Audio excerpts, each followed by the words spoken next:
días, mi nombre es María Cristina Mata Torres, soy alumna de sexto B de soporte del Centro de Bachillerato Tecnológico Agropecuario número 172, General Calixto Contreras Espinosa. El día de hoy les voy a mostrar el funcionamiento del ciclo de Krebs. El ciclo de Krebs se nombra después de su descubridor Hans Krebs.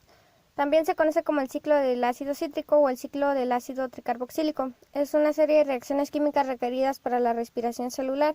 Implica redox, la deshidratación, la hidratación y las reacciones que producen ATP, trifosfato de adenosina, un portador de la descarboxilación de energía de la coenzima para las células. Redox es el nombre combinado de los procesos elogiosos de la oxidación y de la reducción.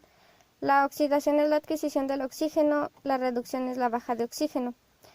Hidratación es la adición de una molécula de agua, deshidratación es la sustracción de una molécula de agua, descarboxilación es el retiro de un grupo carboxilo y la baja de una molécula del dióxido de carbono.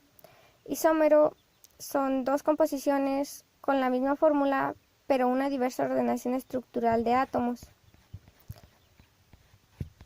El ciclo de Krebs es un equipo a circuito cerrado de reacciones en 8 pasos, que implican lo siguiente.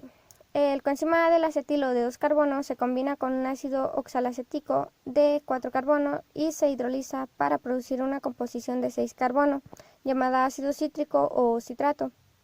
El citrato entonces se convierte en el isocitrato, un isómero de 6 carbonos del citrato deshidratado y después hidratando la molécula para modificar su estructura.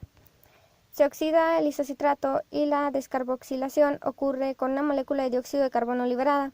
La coenzima NAD+ se reduce para formar otro dinucleótido. NADH, con el retiro de la molécula del carbono, se produce el alfa-cetoglutarato de la molécula de 5 carbono.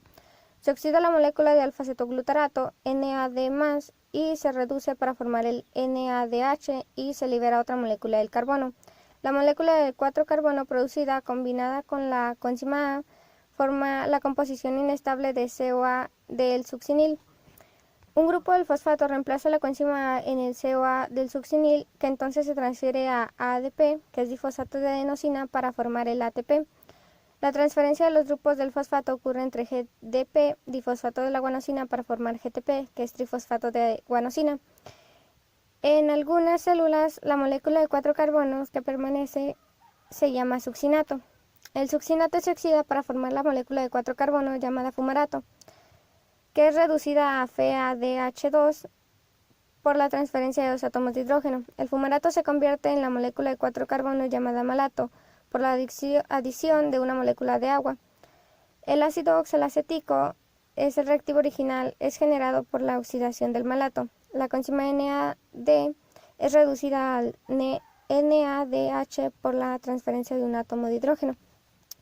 Y finalmente se obtiene 2 moléculas de carbono, 3 moléculas de NADH, una molécula de FeADH2 y una molécula de ATP o de GTP que se producen. Esta molécula de la glucosa produce 2 moléculas de CoA del acetilo, suficiente para 2 ciclos.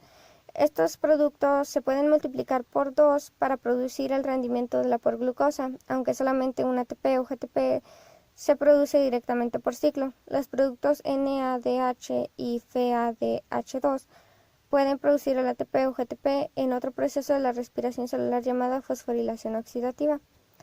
La función principal del ciclo de Krebs es producir la energía salvada y transportada como el ATP o GTP. El ciclo es también central a otras reacciones biosintéticas donde los intermedios producidos se requieren hacer otras moléculas tales como aminoácidos, bases de nucleótidos y colesterol. El ciclo de Krebs se encuentra en todas las células que utilizan el oxígeno, combinado con el proceso de la fosforilación oxidativa. El ciclo de Krebs produce a la mayoría de la energía usada por las células aerobias, con la energía del porcentaje ofrecida para los seres humanos, que son mayores al 95%. Y bueno, esto ha sido todo. Muchas gracias por su atención.